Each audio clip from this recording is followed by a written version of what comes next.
topic which we wanted to address today are how do we find our authentic or true north? Where do we want to go when we grow up? Is a popular question many people ask. Is the career, is the job that I am in, is the role that I am playing, is the kind of work that I am doing, is it satisfactory? Or if I am studying right now, considering the downward swing of the economy and the changing nature of the employment as well as the changing nature of the culture, what kind of future should I look for? What kind of job would I be most happy? What kind of opportunity would get the best out of me? Are kind of questions which I heard most often people talk about. Whether they are senior executives in like a C-level position, or whether they are starting out in their careers, or they are even high school students. What kind of a job would bring out the best in me, that will get me to where I want to go, that will make me happy, that will make the job meaningful, and that would get me the kind of rewards and recognition that I want? That's one question which is generally asked quite a bit. Second question which I think we need to address is the idea of emotional intelligence. The EQ is the emotional quotient. How important is it?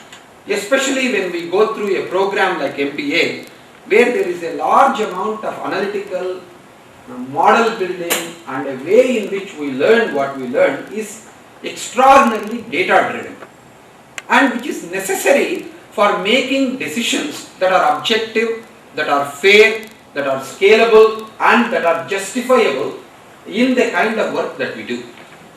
But it is also known, while the IQ gets you the job, EQ normally gets you promoted a lot more easily, and IQ, when it is overused or underused, can get you into all kinds of trouble. So with these kinds of scenarios in mind, I thought first we should begin with what is the actually authentic place where we want to go. What is our true north? That's a question first I'll address for a few minutes. When I was talking to a gentleman this morning, as I was coming in, I had a couple of Infosys senior executives with me. We drove together, and I was asking a question. They are in late 30s, early 40s. One of them is probably about 40, 41. Another one was about 39. So one of the gentlemen was asking me a question. What made you take up a role in ISB? Are you happy doing this? And I am interested in, I have an MBA from IIM Bangalore, and I have an engineering degree before. I am working at a pretty nice level, like a delivery manager kind of a job in an information technology company. But I have an interest to go towards teaching. So I want to know, are you happy doing what you are doing? Do you feel if I take up a job like yours, will I be satisfied? So first thing that I had to ask him was, where do you want to end up? You say that you actually want to do teaching. What have you done so far regarding teaching? He said, well, so far I have been really busy making money. I needed to do this. But when I completed, first I wanted to be a what you call investment banker. I am hesitant to use that word right now, but I guess it's okay to use that. I wanted to be an investment banker. But in the meantime, I decided I will actually become a consultant. So he became a consultant for a few years. And then he decided consulting was not satisfactory. He got into information technology company. Now he is finding that while it is satisfactory, there is a certain amount of dissatisfaction. It is not that the job is bad. It is not that the company is bad. It is not that the money is bad. But somewhere he is finding that that is not the journey that he can continue for too long. Similarly, many MBA students, when I interviewed, whether it was in IIM Bangalore, when I was doing some senior executive programs through what you call British Aerospace, at that time it was called, now it is BAE Systems, or some of you whom I have interacted in the previous batches or in United States, I find the first stage is to meet the needs that are defined by the society, are defined by the peers, defined by somebody else. I need to get my name, I need to get my fame, I need to get my role, I need to get my salary, I need to get recognition from outside. That's the first step. Some of them continue to go on that path, irrespective of the fact whether they are happy or not, because it has got some security to stay in the job. It has got a financial incentive to continue what you are doing. And some other people, on the other hand, they are courageous enough to ask some questions like, am I as happy as I could be? When I come to work day after day after day, is the work energizing me? And do I like the kind of interactions and relationships that I have with the people whom I am having, so that when I go home in the evening, do I feel like I have made a contribution? And do I feel like somebody else has contributed to it? I do a simple 4-question analysis for it to know what your true north is. First of all, are you in a current job?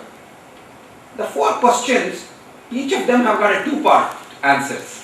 One is, it actually begins with, let us say, joy.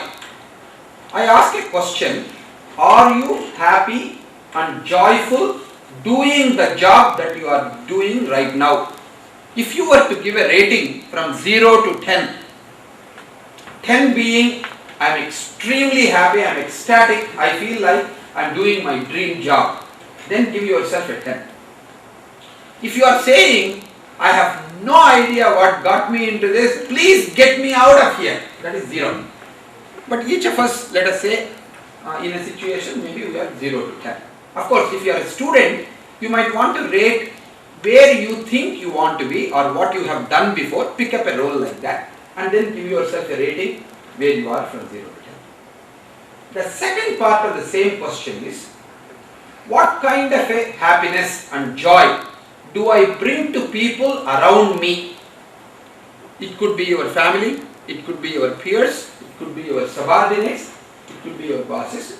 Do you feel you doing the job that you are doing will make other people happy that you are in that role? You are happy that they are happy that you are the person whom they are interacting with. And where would you give 0 to 10 a rating? Okay. From other people's perspective, how happy and how joyful are they that you are in that role? That's the second part. Rate yourself in that aspect. Second question I talk about is, what are the skills and competencies that you believe that you bring to the job are being used? So you may say, I have a lot more skills and competencies, but this particular role, this particular job doesn't require me to use them. Okay. So again, from 0 to 10, rate yourself. Where do you think you are in using the skills? Why is this question important? If truly you keep feeling every day, my boss doesn't recognize all my capabilities, or my job doesn't require me to use all what I got, then chances are you won't necessarily be happy in that job for a very long time, and you will keep looking around where you think your skills and competencies can be better put to use. So it's important for you to know, in terms of skills and competencies, where are you in the utilization? The flip side or the second side of the question is, do you believe you can learn the skills and competencies that you want to develop?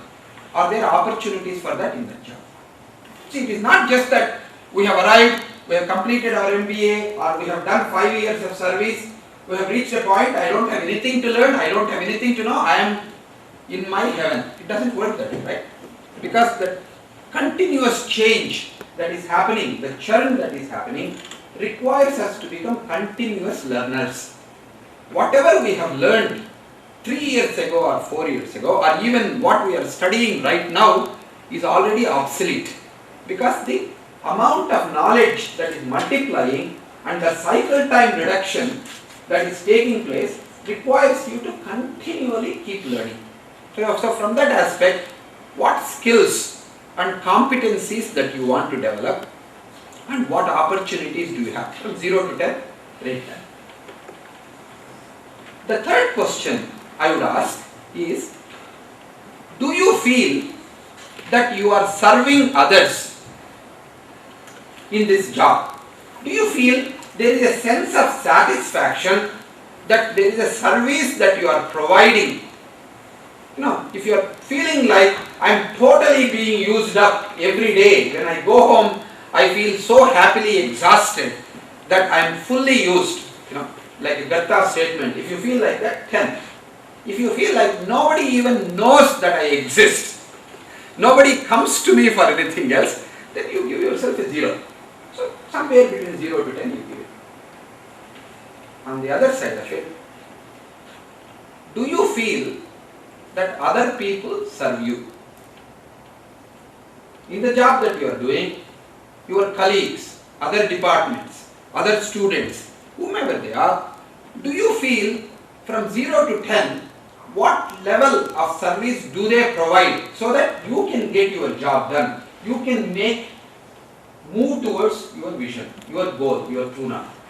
Is there a kind of sense of camaraderie, a sense of gratitude, because the kind of people whom you have around, they are interested in serving you, they are interested in helping you. That also might make you to think about and say, these are the role models for me in customer service. Like for example, when you hear about Taj, you know, like one young person who literally took the Unilever global chairman and the entire management team when they were not actually in a steady state. This under 25%, she cooled them down, she calmed them down enough and risked her own life to go ahead and find a path in which she could take them to safety. That kind of an extraordinary commitment. When somebody said to her, saying that this is great what you are doing, she said, I'm just doing my job. My job is to provide service. My motto is, in the Taj, it is Atiti Devo Bhava. So I'm just doing service. Imagine what kind of a service they received. Okay. Last question I would say, the fourth question is the need. In terms of, are you meeting your needs, financial, relational, intellectual, emotional and spiritual needs? Do you feel the job that you are doing is making you help meet your needs? 0 to 10. The flip side of it is, do you feel you doing your job meets somebody else's needs? They may be your bosses, they may be your subordinates, they may be your colleagues. They need you to be in that role. Like, I was working with a CEO, a young CEO of a company. When we went through this questionnaire, he told me, my own rating for meeting my needs is 3. Ratings of others, my being in this role and meeting their needs is 9. I said, what's going on? He said, I'm in a CEO role of a family-based company. My parents don't want me to go anywhere else. So I'm in this role. But I'm miserable doing that role. I would rather happily go do somewhere else. I don't like this company, I don't like the approach, I don't have the capabilities, but my parents feel I'm the only one who can take over this role, so essentially I ended up doing this. So in case, in your role you might want to think about it and say, where am I in terms of? What I want you to do is, add up the left hand column, your scores, add up right hand column. Finding your true north begins by knowing where am I in my role, where am I in my job. So that's the first step which you might want to take up. Alright. From there we will take it to next level. So let me stop for a moment and ask any questions, comments or any interactions. If you have scores, I would be happy to interact with you and help you to see where you are. Yeah. So I've got a question regarding that one point which you made. In your job, how many times do other people come to you? Yeah. Now that could be something like, you hoard information in such a way that you make yourself indispensable. Yeah. I would say that if I would rate my efficiency or effectiveness Yeah. by how many times people don't have to come to me and still get the job done, and I would feel very satisfied by. So how do you resolve this dichotomy? So the way in which you define the need is the sense of based on who you are. Have you noticed that some people come to you? Let us say you are coming in a bus to ISB every day. If you find that certain people gravitate towards you, or when you are at work, when you are at lunch, they come in and tell their problems. They come in and want you to help them solve. You are not a psychologist, you don't consider yourself, but somehow you may not even have anything original to say, but they feel good about telling their problems. So if by any chance you miss you coming to work for 2-3 days, they come to you and say, where were you? We were looking for you. So there is somehow you are meeting either an emotional need, or you are playing a role of a coach, you are playing a role of a mentor, or you are playing a role of a friend. That also is about meeting needs.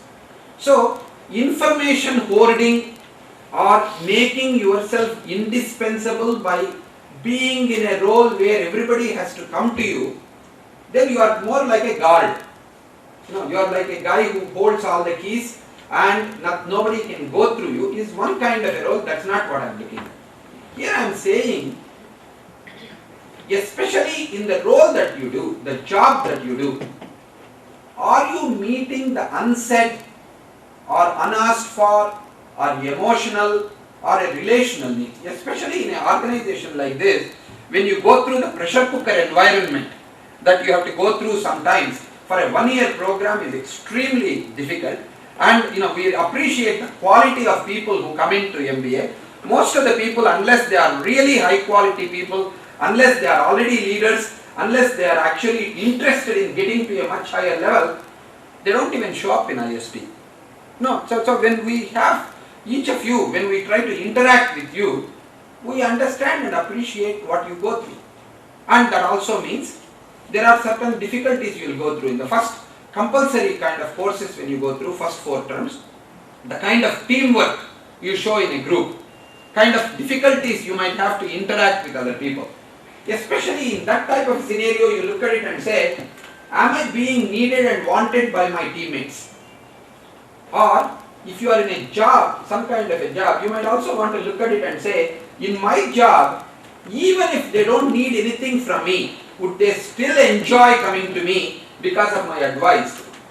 So those are some of the scenarios I will look at. Does it answer your question? Yes. Yeah. Say for example, I say that I am very happy in a particular job. Okay. But what happens is, since I am very happy, I stay a lot of time extra in my office or such thing. Yeah. And my family is not very happy about my being there so much, my liking it so much. They say you should probably go to a job which you like a little less, so that you come home at some point. So there is a direct relation between how happy you are and how happy you make others, and that may not be a positive direction. It has some shape, it has some dynamics which is not very easy to understand. So is there some comment, and do you have any comment on that?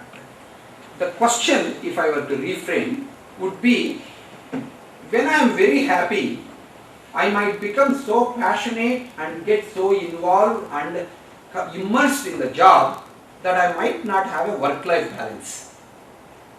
So there is a commitment for me to do my job, and there is a commitment for me towards my family. To a certain extent, how do I bring a balance to my work and life? So how does it relate to the question? Right? Is that okay? What I do find is this 4-part questionnaire is to help you to create that awareness first. Because many times when we are passionate, we become so embedded in what we are doing that sometimes we rarely think about how are we impacting people around us. Like, there was a conference which we conducted about 2 months ago, month and a half ago. There was a gentleman who came up from UK. He was entertaining, he was humorous, he had very interesting way of presenting. Except he was supposed to speak for 20 minutes, and after about 45 minutes to an hour, the conference chairman has to send a note, I am getting stressed out because other people have to speak. How do we take it to next step?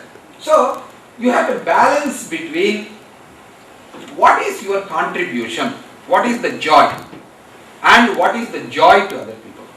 So, that means you have to learn to step out from the role and say, yeah, there is a boundary that needs to come. While I do want to merge work and family together, is there a way in which I can engage them together? Is there a way I could actually involve my spouse, my kids, my family, and how could I get involved in them? So where is the building block that is making me so happy in my job? That means my true north is somewhere in that direction, because I gain energy doing my job. That means my job, whatever part of the job is giving me joy, there is an energy trigger for me. Can I find out what is that energy trigger? What is that building block?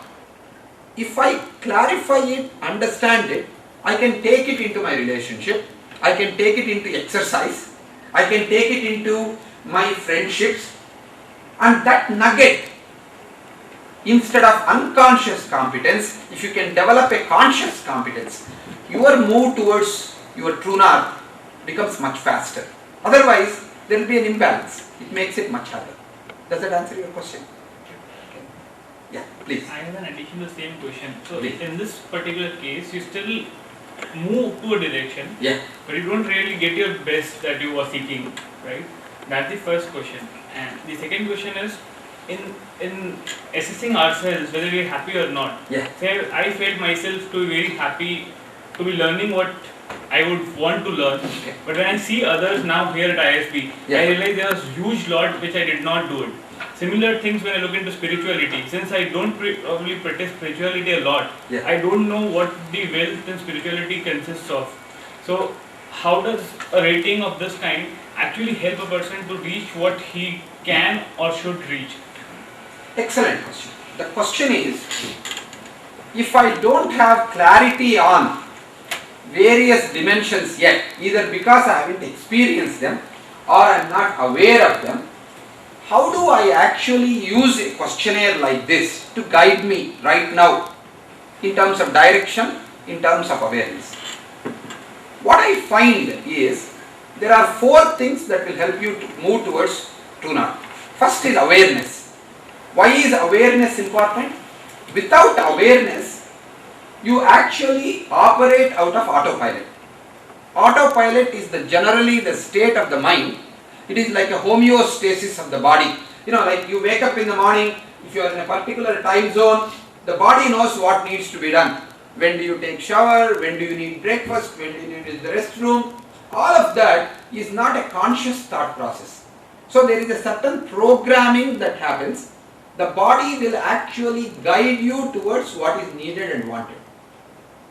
While that is the homeostasis, there is also something called a habitual patterns that we have. Whatever we consciously develop, what you call unconsciousness, wherever, like for example, let us say I am doing a job for 2 years or 3 years. Many of the things are no longer challenges.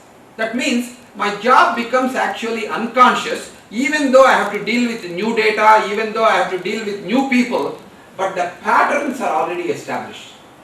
So the data points might change, but the equation is still the same. That means I am still on autopilot. Let me give you an example.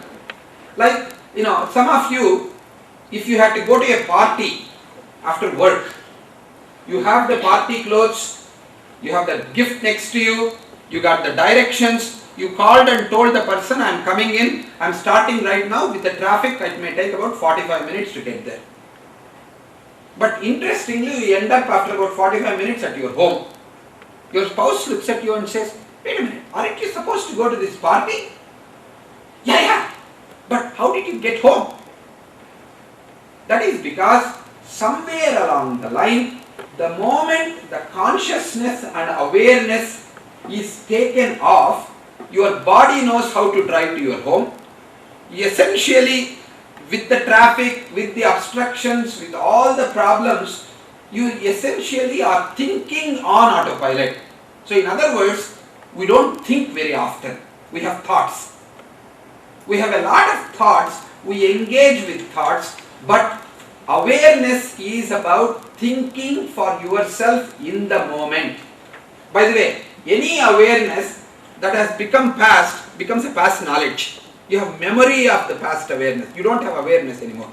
So the first step is to develop awareness.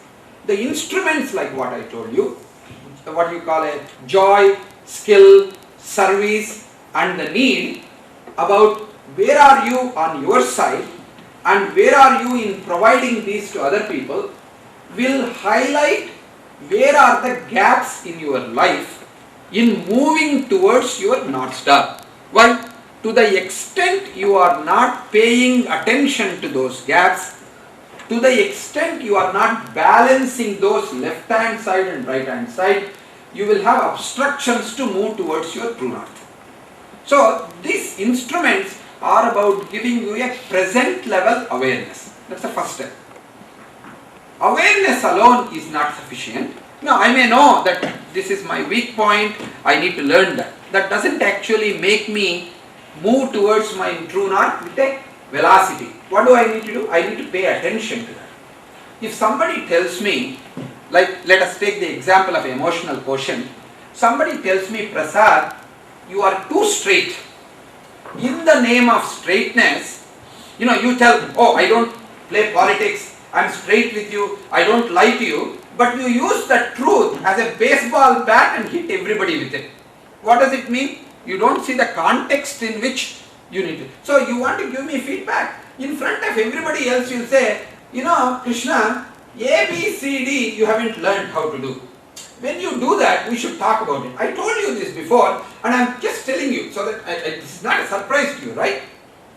But what I just did is for this person, I actually did something which was very inappropriate, because whatever is our private conversation, in the name of telling the truth, in the name of being straight, I actually made something which is confidential public. I lost his confidence. Emotional intelligence is not about telling the truth. Emotional intelligence is not about telling a lie. It is about becoming sensitive to the context, sensitive to the ability for other person to receive your truth, and communicating in a way that other person receive it as a developmental feedback, as something that they are welcoming, because you help them to develop an awareness by which they can get to a place they wouldn't be able to get by themselves. There's a very nice Indian statement, actually from Indian spirituality, Manusmriti, they say, Satyam bruyat, priyam bruyat, na bruyat satyam apriyam. Of course, what it means is, tell the truth. Don't tell a lie. But create a context in which your truth telling is received as priyam, that is dear to them. That means, so how do you practice it? How do you create attention to it? One way in which you can do it is by saying, we worked together for a long time. I have a couple of interesting feedback. I don't know whether you want that kind of a feedback from me or not. Because you don't report to me, I don't report to you. But I do believe, after working with you, that you do want to get here, and I have a feeling if I can give you this feedback and if you can follow it, it will move your path towards that much more quickly. Tell me, first of all, would you like me to give you that feedback? Second, what is the time when you want to receive this feedback? Third, is there any mode in which you want to receive feedback? What I mean is, would you like me to write it and give it to you? Would you like me to tell you and give you examples? What would be the mode in which you will be most receptive without having a defensive reaction? So then what happens is, you have created a context in which other person is actually eager to receive the feedback. Why? They recognize that what you are telling is not, something that you want to put down. You see, most of the times when somebody says, I have a feedback for you, immediately our heart goes, Generally, we don't want that kind of a feedback, isn't it? Generally, when people say that, that means I have a negative feedback for you. Why? That's already a conditioning that we have. Autopilot response knows what it means. So mostly we try to avoid, I know what you are going to say. As soon as somebody starts saying, we say, I know. Have you noticed? But what you know hasn't made a difference. Why is that? Awareness of what is wrong is not sufficient for us to make a correction. You have to pay attention. Why is that? Attention allows you to break out of autopilot state. Till you pay attention to something, make it into a practice, make it into a discipline, make it into a habit, and make it a part of your autopilot system. Learning does not occur from any input. See, most of the time, smarter we are, we think knowing something or giving some feedback on something will bring a behavior change. What is interesting that is found out is emotional intelligence is to recognize data, facts, information rarely makes a difference in bringing a mindset change or a behavior change. Why? Most of us know what is wrong with us. We just don't know how to correct it. And for that, like again, another Infosys gentleman whom I was in, he was telling me on November 30th, he ran a half marathon. So I congratulated him and said, oh, how long have you been doing? He said, no, this is the first time I ran a half marathon. I said, how did you do that? You have a wife and the kids and busy job in Infosys. How did you manage? He said, first, I'm not a runner. I actually hate running. But I like playing tennis, but I haven't found a tennis partner. So I decided I'll run.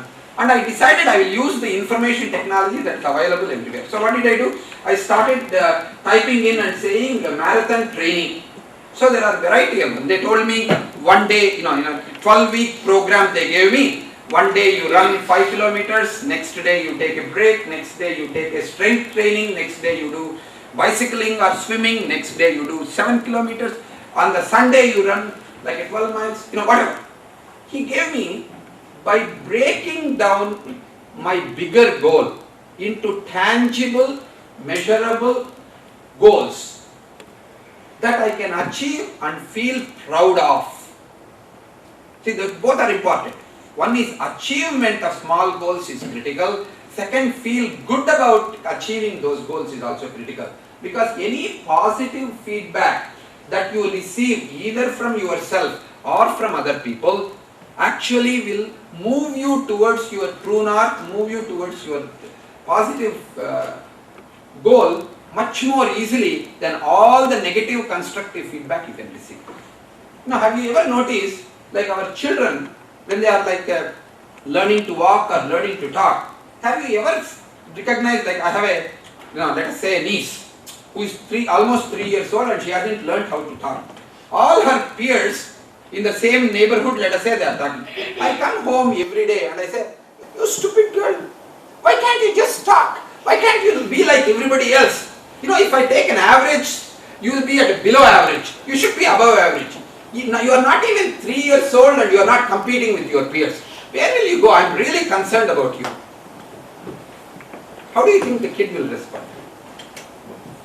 Actually, more negative feedback you give, whatever you are giving negative feedback will continue to show up again and again, especially with children. Why is that? The mind does not distinguish between positive and negative feedback. Whatever you are reinforcing will show up. That is what is called, what you appreciate gets appreciated. What you depreciate gets depreciated.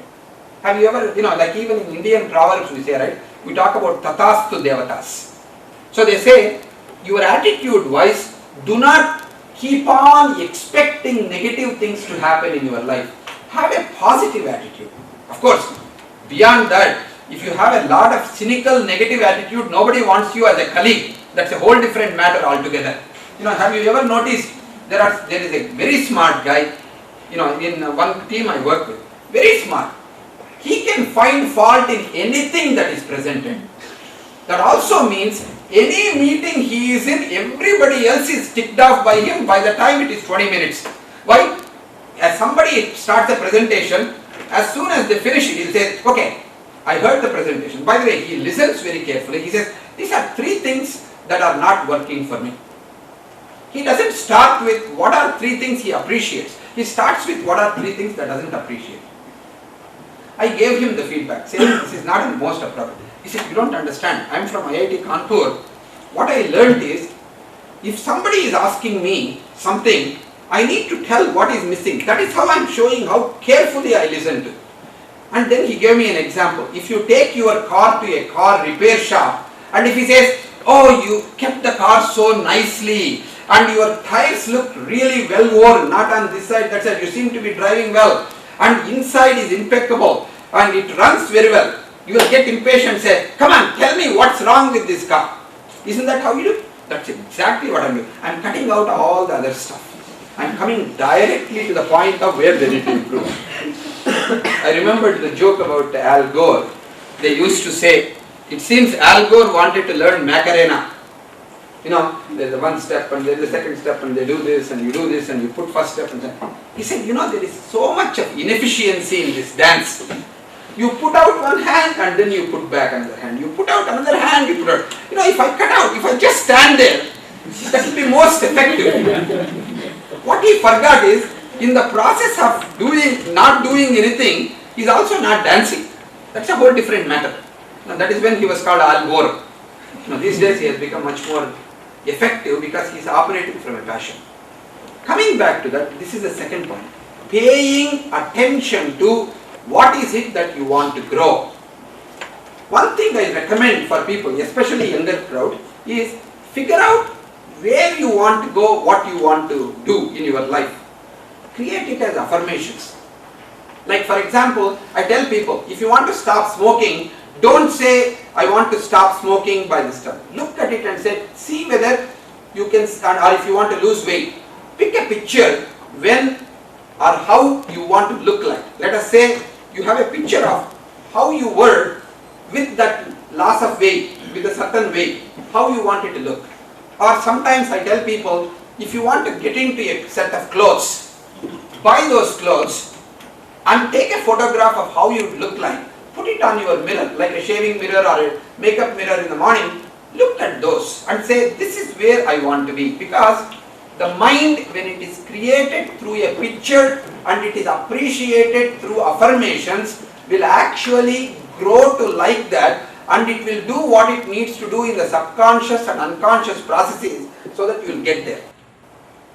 Okay. Similarly, write down what are some things which you want to focus on, whether it is values, whether it is relationships, whether it is goals that you want to do. Write down up to 10. Make it clean, crisp, straightforward. Don't write MBA language. This is about you getting to the heart of the matter. It's important. It is not about scoring points or making it politically correct and making it appropriate. Make it straight to the heart, that language. Because you know what it means, right? So write that language and put it in a 10 type of formula. Just look at it every day. You don't have to do anything. While this looks like voodoo, many scientific experiments in Institute of Noetic Sciences or Brian Tracy or many cognitive scientists have found out, to the extent you have articulated the goals, you have articulated values, you have articulated the kind of outcomes that you want to create, somehow they become part of your attitudinal system, and over a period of time you will find pathways to get you to that, because they will create a gap analysis. If I use a business language, whatever you have written as a true north, whatever you have written as your goals or affirmations, that will create a true north, that will create a gap. Where am I? Where would I like to be?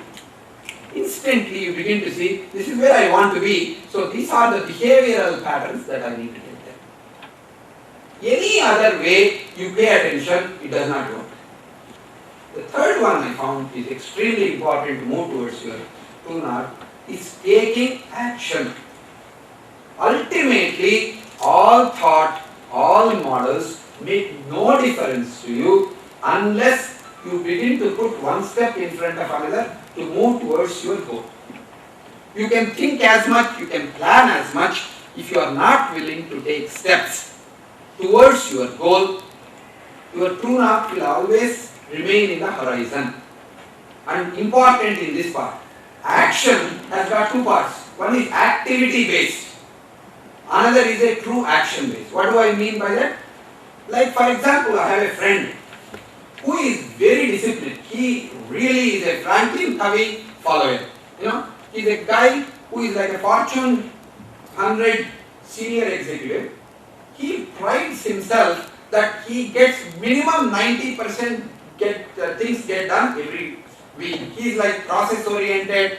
He's like check marks and transferring it from one week to another.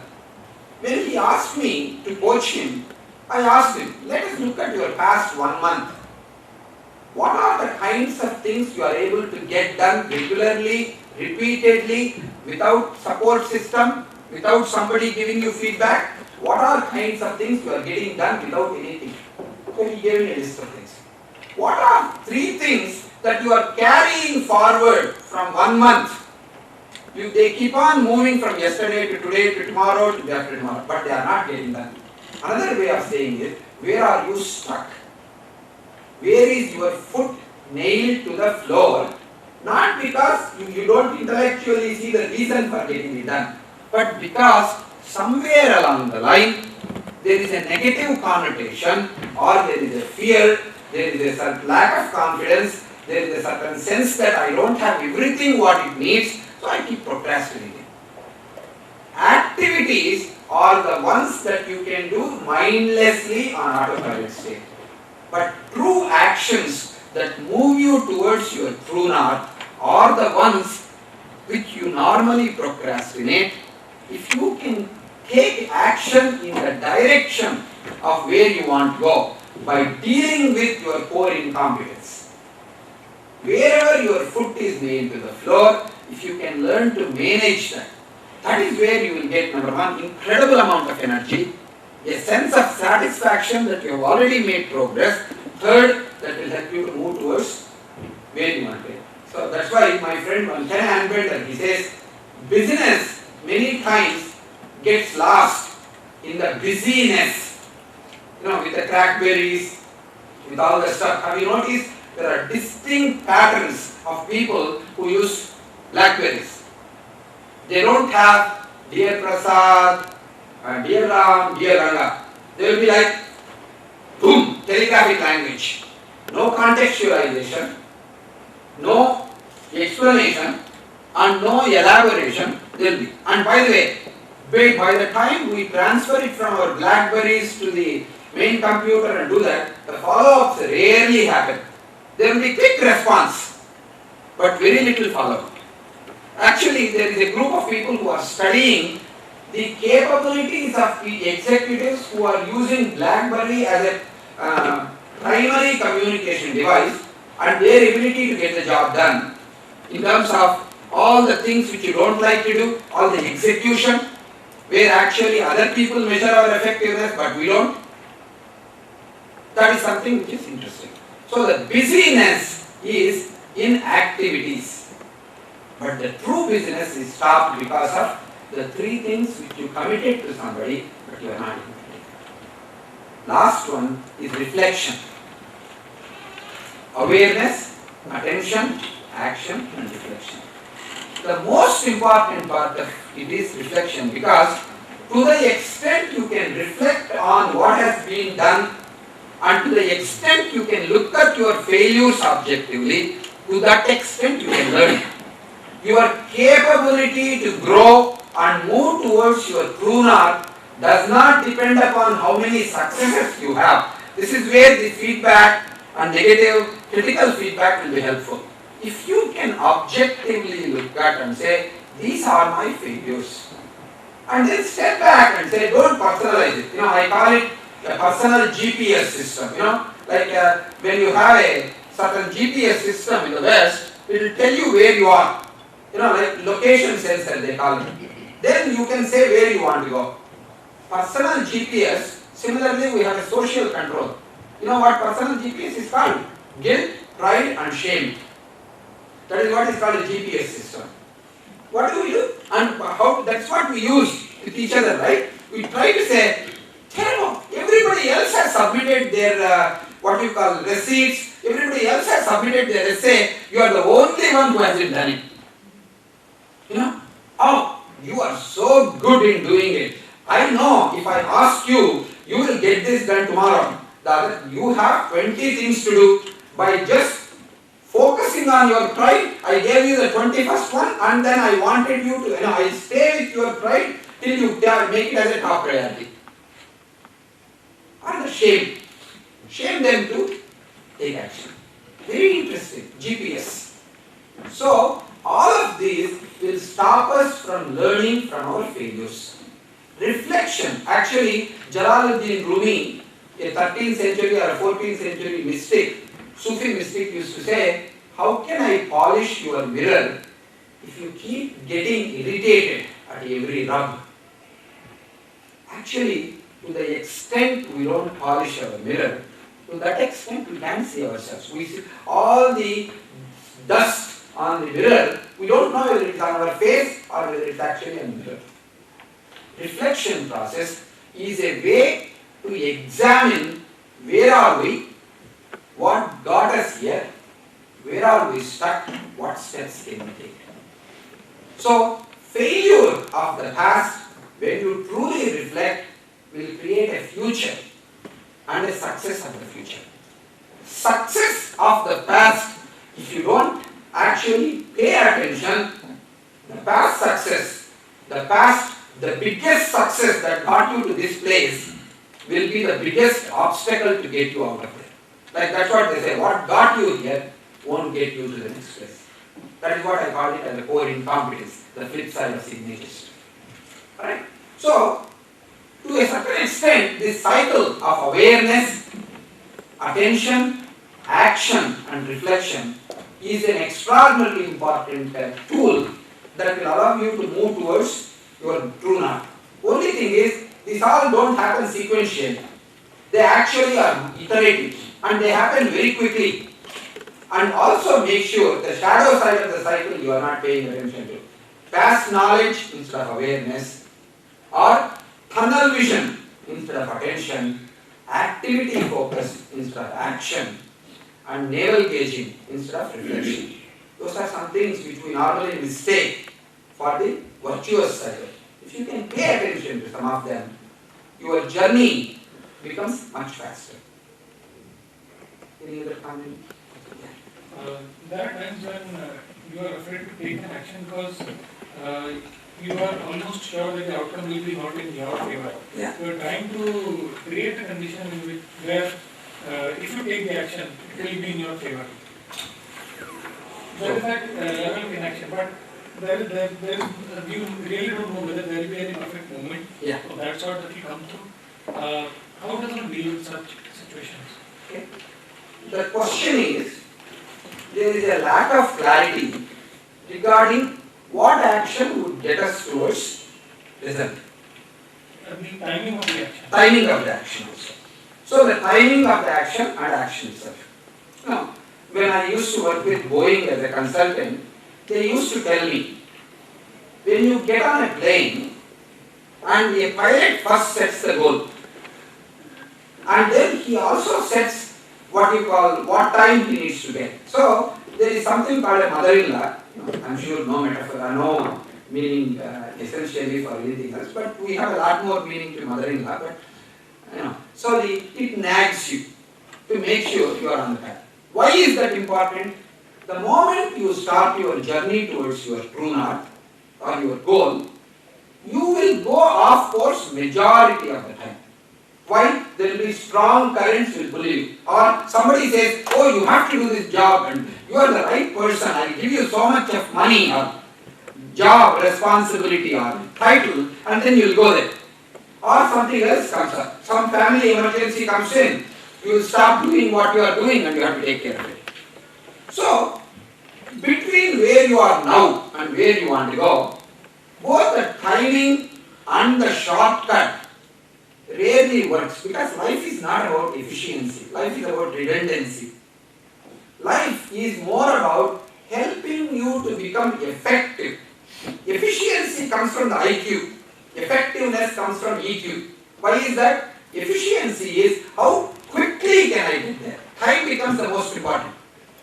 But a plane, if you notice, it will be going in this direction, the wind comes, it will go like this, and then it will go like this. Because the course correction will take it exactly in opposite, then it will go like this. So majority of us moving towards our North Star will be like this. If you try to measure effectiveness, you will be successful. If you try to make efficiency, it will be failure. Let me give you an example.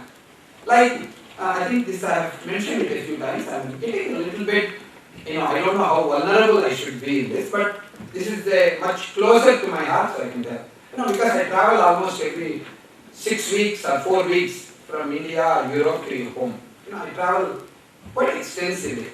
So one day I came, it happened to be what we call Father's Day, from June. I did a program here and I was going back. So my wife came to pick me up and said, it was at 11:50 or 11:30, the flight came to San Francisco. My wife came to pick me up and said, oh, kids have come. My son had come back from college and they are waiting. We wanted to have a family lunch. So let's go. So we were going. I saw that the car had less gas.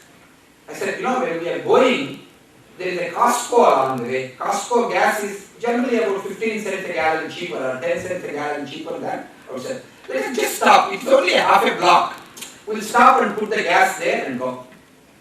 And as she was putting the gas, I remembered, my father asked me some Tylenol sinus medicine. I know I need to leave in about 10 days. Now that I am in Costco, let me go pick it up because it is, I don't have to make another trip to Costco. While I went for that, I asked her, do you need anything else from here? And then my wife said, Prasad, this is a Father's Day. Kids are waiting. We will do all this later. And then I said, fine, let's go. I got in the car and I was going. And then within a mile there are Indian stores. Do you need any Indian groceries from here? She said, Prasad, for a minute, can you put your efficiency syndrome on the side, your engineer mind aside? Can you look at people's side, they are waiting, they are hungry. Because in the United States we eat around 12 instead of around 1. Can we just get home? I keep sacrificing effectiveness in the name of efficiency. Extremely important because the time parameter becomes so important in our life sometimes, we become penny wise and pound foolish. Because the journey to your true north doesn't depend upon your timetable. It happens when it needs to happen. When you can relax into it, and when you can enjoy the journey, and when you can make other people around you enjoy the journey. Actually, that's what my wife says, my complaint is. She says, you are so passionate, you are so focused, you may be enjoying the journey, but you are so intense sometimes that we are afraid to talk to you because we don't know when we are interrupting her. Or sometimes you just say so sharply. I learned over a period of time, I have to really enlarge my field of vision. Not just on the task, not just on the goal. I may be winning the war, or I may be winning the battle. I don't know what it is, but I am actually building what I want to build over a period of time. The EQ is about that strategic, systemic, relational way I'm bringing balance in my life as I move towards my master. Many of us go towards the goal, but in the process we destroy everything else around us. It's extremely important. Without the EQ, even if you truly get to your true north, you will not be happy about it. So that's the reason why it's extremely critical. Like I have an example. There is a gentleman I just call Ron. He has been first a client, then he became a friend, then he became a partner, and then he moved into another area. So he called me for a marriage. And of course, he wanted me, just like, because many of my colleagues, my clients, they ask me to evaluate their next job or their career, and sometimes their children, they come in and say, could you give, or we want you to meet our spouses, we want you to give a family DNA. So this person came and said, oh, this is Mercedes. And at the end of it, meeting dinner, we just went, and because right after he talks, he is in Monterey, he drives so much, and then he asks, he said, what did you think of X? He said, Ron, she is just like your third wife. He said, what do you mean? Oh, she was, but this person is ABC. I said, wait a minute, I don't know, you may see the, similarities and differences, but from what I see, these are exactly the kind of things you told me at your third marriage, because I came to your third marriage also. I was your best man for that. He said, you don't understand. These people start out wonderfully, but then they turn out to be not what they showed up in the beginning. Somehow marriage falls apart. It's all their fault. I said, Ron, you've gone through 4 marriages. Have you learned anything? There's only one person common to all the 4 or 5 failed marriages. I know what it is. This is their problem, not mine. And then I said, Ron, you need to think a little bit. He said, Prasad, if you say anything more, I'm going to disinvite you for my marriage. I thought you are my friend. You are giving me an advice. I'm suggesting we keep repeating the same path in the name of efficiency by leaving out effectiveness, by losing people while going towards our true north. We truly get into recognizing it is actually a cyclical path. It is not a linear path. We can't focus on from A to B. We actually keep repeating, keep coming back to the same place many different times.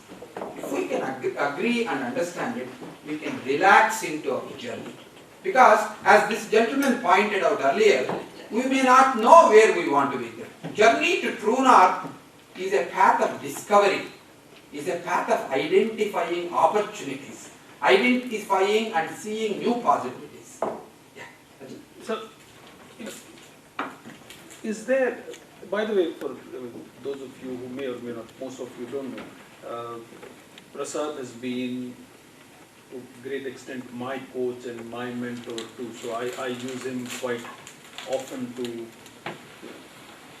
discuss, argue and understand issues. So to some extent I think he knows where I'm coming from. There may be a true north, but as you progress through life, you have different understandings of what that means, and that understanding continues to evolve as you evolve, right? So at the age of 30, your perception of what is your true north is going to be quite different from what it's at 40 or 50 or 60, right? And therefore, at time to time, you get into course correction. That yes, I've come here, this is what I thought, but it's not. So, I mean, most of us, it happens because some external event or something happens that makes you open your eyes. Right? Do you advocate people doing this as a regular exercise to check? So the question is, because the true north keeps changing as we go through the journey,